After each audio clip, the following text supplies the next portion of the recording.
Passage of molecule in and out of the cell. जी students, आप लोगों ने पीछे पढ़ा था कि cell as an open system काम करता है। तो सेल की मेम्ब्रेन से क्या होता है, बहुत सारे मॉलिक्यूल्स सेल में जाते हैं और सेल से बाहर आते हैं।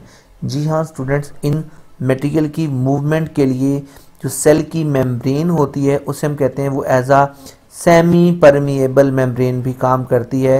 यानी कुछ चीज़ों को तो अंदर आने की इजाज़त देती है, कुछ को इजाज़त नहीं देती। तो एक तरह का बैरियर बना होता है। जो मॉलिक्यूल एक मैकेनिज्म को यूज़ करके अंदर जाते हैं और दूसरे मैकेनिज्म को यूज़ करके बाहर भी आते हैं, तो exchanges of material as a whole हम लोग कहते हैं under the control of different phenomena होते हैं।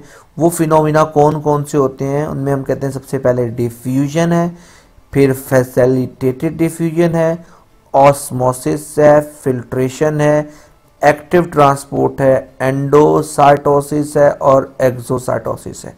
जी स्टूडेंट, ये वो तमाम मैकेनिज्म है, तमाम फिनोमिना है जिनको यूज़ करके सेल के अंदर और बाहर केमिकल मटेरियल को भेजकर अंदर इनसाइड द सेल और आउटसाइड द सेल क्या करता है, मेंटेन करता है is as a whole chemical equilibrium. Cell की जो भी मटेरियल अंदर इन्वायरमेंट को सेट करने के लिए अकॉर्डिंग टू इन्वायरमेंटल नीड जो भी चीज़ सेल को ज़रूरत होती है उसको मुकम्मल तौर पर एडजस्ट करने के लिए एक्सचेंजेस ऑफ मटेरियल की खातिर इनमें से किसी भी फिनोमिना को यूज़ कर सकता है। जिसमें सबसे पहले क्या है, हमारे पास क्या है जी, डिफ्यूजन है। तो हम कहते हैं जी डिफ्यूजन की डेफिनेशन हम लोग कहते हैं हमारे पास क्या है, ये डेफिनेशन स्टूडेंट्स बहुत दफ़ा एनुअल एग्जाम्स में आई है। तो आप लोगों ने अच्छी तरह से ये टॉपिक याद करना है सारे का सारा। डिफ्यूजन क्या है, diffusion is the movement of molecule, ये मॉलिक्यूल खास तौर पर ये वर्ड मॉलिक्यूल ही लिखना है, from an area of higher concentration, जहाँ पर उसकी कंसंट्रेशन बहुत हाई होती है, टूवर्ड जहाँ एरिया ऑफ लोअर कंसंट्रेशन, जहाँ उसका कंसंट्रेशन कम होता है, वहाँ से जहाँ उसका इर्तकाज ज़्यादा होता है, वहाँ से उसकी तरफ जहाँ उसका इर्तकाज कम होता है वहाँ की तरफ मॉलिक्यूल की जो मूवमेंट होती है, याद रखिएगा ज़्यादा से कम की तरफ जा रहे हैं, इसका मतलब ये है ये अलोंग द कंसंट्रेशन ग्रेडियंट जा रहे हैं। तो हम कहते हैं ये मूवमेंट हमारे पास क्या कहलाती है, डिफ्यूजन कहलाती है। ठीक है जी, तो कैसे डिफाइन करेंगे, diffusion is the movement of molecule from an area of higher concentration toward the area of lower concentration along the concentration gradient is called diffusion. तो याद रखिएगा तमाम मॉलिक्यूल जिसमें हमारे पास क्या होते हैं, सॉलिड, लिक्विड, गैसेस हैं, ये सारे के सारे मोशन में जब हमारे पास above the 0 degree Kelvin minus 273 degree centigrade होते हैं, in the substance majority of molecule move from higher to lower. तो ज़्यादातर क्या करते हैं हमारे पास, क्या करते हैं, डिफ्यूजन ही करते हैं। although there are some to move from lower to high, कुछ ऐसे भी हैं जो लो से हाई की तरफ जाते हैं। तो overall net movement from high to low ही चल रही होती है। तो हम कहते हैं हमारे पास क्या जी, ताकि कंसंट्रेशन ग्रेडियंट को मेंटेन किया जा सके। तो हम कहते हैं जी concentration eventually molecule reaches the state of equilibrium where they are distributed equally throughout the area. Diffusion is one principal method of movement of substances, यानी मोस्टली जो सब्सटेंसेस होती हैं वो मूवमेंट करती हैं within the cell, principally जो होता है हमारे पास डिफ्यूजन के जरिए करती हैं। मैकेनिज्म एक्टिव ट्रांसपोर्ट भी है, फैसिलिटेटेड डिफ्यूजन भी है, ऑस्मोसिस भी है, लेकिन ज़्यादातर जो होती है वो डिफ्यूजन से ही करती हैं। हमारे पास क्या करती हैं, जब भी सेल मेम्ब्रेन को क्रॉस करना होता है तो हमारे पास क्या होता है, वो डिफ्यूजन का इस्तेमाल ही करते हैं। जैसे कार्बन डाइऑक्साइड हो गई, ऑक्सीजन हो गई, ग्लूकोज हो गई, जब क्रॉस करती हैं सेल मेम्ब्रेन को तो हमेशा क्या यूज़ करती हैं, डिफ्यूजन इस्तेमाल करते हैं। Gases exchange in the gills of the lungs, हमारे फेफड़ों के अंदर जो हवा का एक्सचेंज होता है वो actually under the process of किसके होता है, वो डिफ्यूजन के ही होता है। Movement of glucose molecule from the small intestine, ये सारी एग्जांपल्स याद रखिएगा।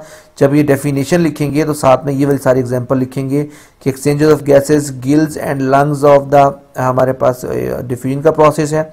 उसके अलावा जो हमारी इंटेस्टाइन का ल्यूमेन अंदर का एरिया है वहाँ पर जो भी मॉलिक्यूल्स होते हैं ग्लूकोज के मूवमेंट करते हैं और हमारी ब्लड कैपिलरीज में अब्जॉर्ब होते हैं विलाई या विल्स के ज़रिए। हमारे पास ये भी एक तरह की डिफ्यूजन है, क्योंकि ओवरऑल इस सारी मूवमेंट में किसी किस्म की कोई एनर्जी नहीं लगती है, कोई एनर्जी एक्सपेंड नहीं होती है। तो हम कह देते हैं एक तरह की क्या हमारे पास पैसिव ट्रांसपोर्ट है। समटाइम्स स्टूडेंट्स कहते हैं जी compare active transport with passive transport, active transport को आप डिफ्यूजन भी कहते हैं। तो आपने ये सारा पैसेज लिखना होगा। आई होप सो कि आपको ये टॉपिक समझ आ गया होगा। नेक्स्ट टॉपिक इंशाल्लाह हम लोग जो है थोड़ा सा इसको डिस्कस कर लेते हैं कि हमारे पास फैसिलिटेटेड डिफ्यूजन क्या होती है। तो जी स्टूडेंट आपके पास क्या है जी, मॉलिक्यूल्स को, वो मॉलिक्यूल तो जो नॉर्मली आ जा सकते हैं उनके लिए इशू नहीं है, लेकिन जो चार्ज मॉलिक्यूल होते हैं जैसे जिंक हो गया, सोडियम हो गया, पोटाशियम हो गया, ये जो चार्ज हैं, चार्ज वाले मॉलिक्यूल स्टूडेंट्स याद रखिएगा नॉर्मली मूवमेंट नहीं कर पाते हैं। तो उनको मेम्ब्रेन के आर पार आने के लिए क्या करना पड़ता है, स्पेशल तौर पर क्या होती है ट्रांसपोर्ट प्रोटीन को, आपने पढ़ा स्टूडेंट सेल मेम्ब्रेन के अंदर क्या होती है प्रोटीन के मॉलिक्यूल्स होते हैं। तो सेल मेम्ब्रेन के अंदर आने या जाने की खातिर को उनसे मॉलिक्यूल के लिए जिनके साइज हो बड़ा और जिनके पास क्या हो चार्ज लगा हुआ, जिनका साइज बड़ा हो या जिनके ऊपर कोई खास चार्ज होता है, वो मॉलिक्यूल सेल में आ या जा नहीं पाते हैं। तो उनको आने या जाने की खातिर क्या करते हैं, वो ट्रांसपोर्ट प्रोटीन को यूज करते हैं। तो ऐसी movement from higher to lower concentration जो कि क्या हो by the aid of transport protein हो, आप उसे क्या देते हैं, हमारे पास क्या है वो फैसिलिटेटेड डिफ्यूजन होती है। The rate of facilitated diffusion is higher than the simple diffusion. जी हाँ, रेट ऑफ फैसिलिटेटेड डिफ्यूजन बहुत तेज होता है, नॉर्मल डिफ्यूजन से बड़ी स्पीड से ये मूवमेंट होती है।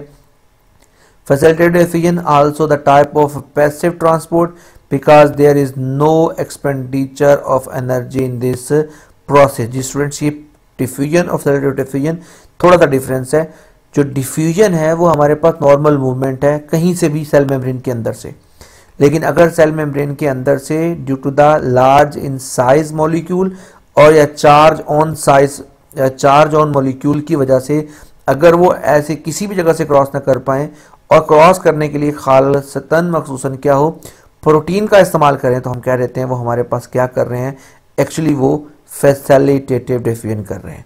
कल इंशाल्लाह स्टूडेंट्स हम लोग ऑस्मोसिस पर पढ़ेंगे। आई होप सो कि आप लोगों ने इस टॉपिक को अच्छी तरह समझा होगा, अच्छी तरह से आपने इसको याद करना है। इंशाल्लाह नेक्स्ट लेक्चर में मिलते हैं, तब तक के लिए अल्लाह हाफिज़।